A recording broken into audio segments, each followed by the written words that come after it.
Greetings, everyone. Right now, we are going to talk about something that probably many Muslims are going to be shocked when we mention. The 31 different Arabic Qurans. You've heard me correctly. The 31 different Arabic Qurans, and the number is still counting. The hope, I think, Dr. J, is to find the 37, basically. Now these are current day. These are modern day Qurans. That's right. They're all in Arabic. These are not translations. We're not talking right. about English translations or right. Urdu translations or French.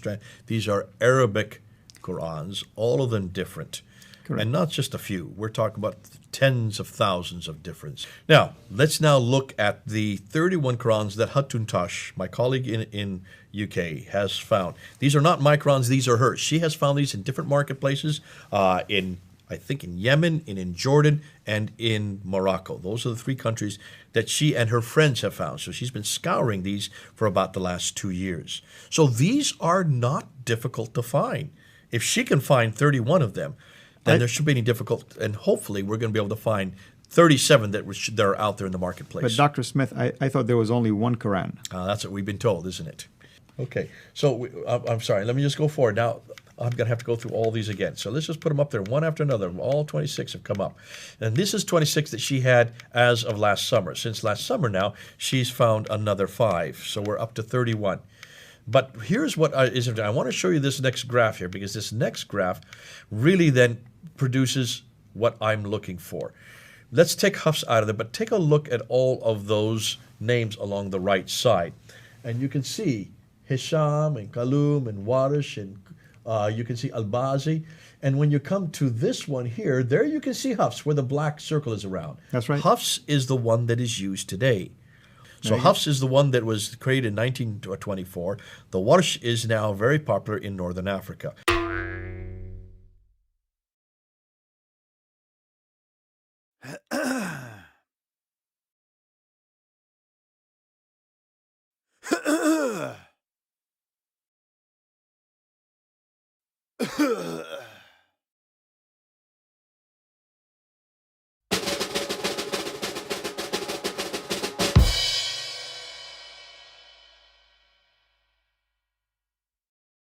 That's right. Hafs is the one that is used today. So Hafs is the one that was created in 1924. A question for Dr. Shabir Ali. If there are variants in our extant Quran manuscripts, how do you know which readings are in the eternally pre-existent heavenly tablet? Can you be confident that it is the reading found in the standard 1920s Cairo edition? Yeah, the question stems from a misunderstanding. People have the idea that this Quran must have been like in heaven, like this, in a book like this. And that's not the right idea. It is mentioned in the commentary of Ibn Kathir on the verse, Surah 13, verse number 39, that Ibn Abbas asked Ka'b about what is meant here by the al-Kitab, the mother book. And Ka'b, one of the companions of the Prophet, peace be upon him, said that God had knowledge of what he is creating and what his creation will do. And then he said to his knowledge, become a book, and it became a book. That is the mother book, from which all of the scriptures descend. What this means, in effect, the way I understand it, is that no matter what human beings do, that is already in that book. It's already in the foreknowledge of God, no matter what you can do. So no matter how somebody recites the Quran, that's there in the heavenly tablet. If somebody recites it correctly or mistakenly, this way or that way, all of the ways are there in the heavenly book.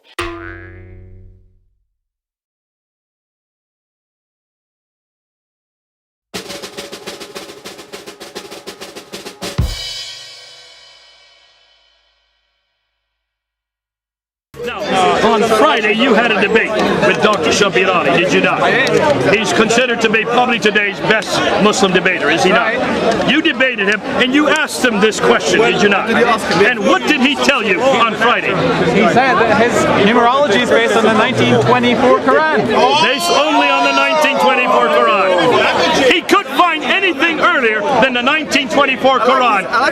Did the Muslims get upset? They got upset. Why did they get upset? Because the Quran, they've been told, has been unchanged. There's not a single manuscript before 1924 which is identical to the 1924 Quran. Exactly. Now, these are Qurans. Here is the 1924 manuscript. This is the one that is now used all over the Muslim world. I don't understand why. Does this agree with that one? Does it agree with this one? Does it agree with this one? Does it agree with this one? Does it agree with that one? Does it agree with this one? Or that one? Or that one? How about that one? That one? What about these two?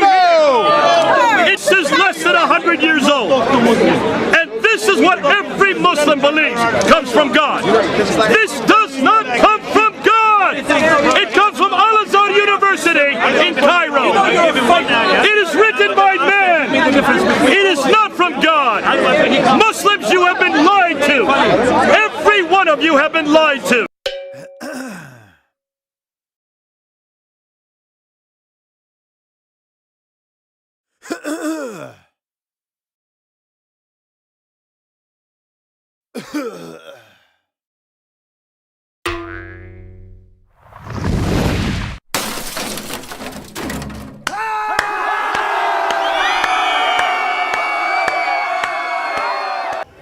Kita bangga menghafal Al-Quran tapi tidak memahami Al-Quran.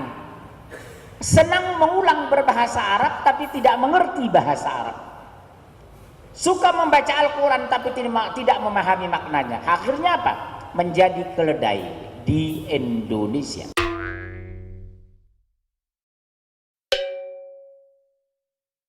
The Quran is a man-made book that has a lot of changes, that it went through a process of early editing and redactions that continued for a while. We're not talking a couple of years, we're talking hundreds of years, and that more and more discoveries are supporting this particular theory now.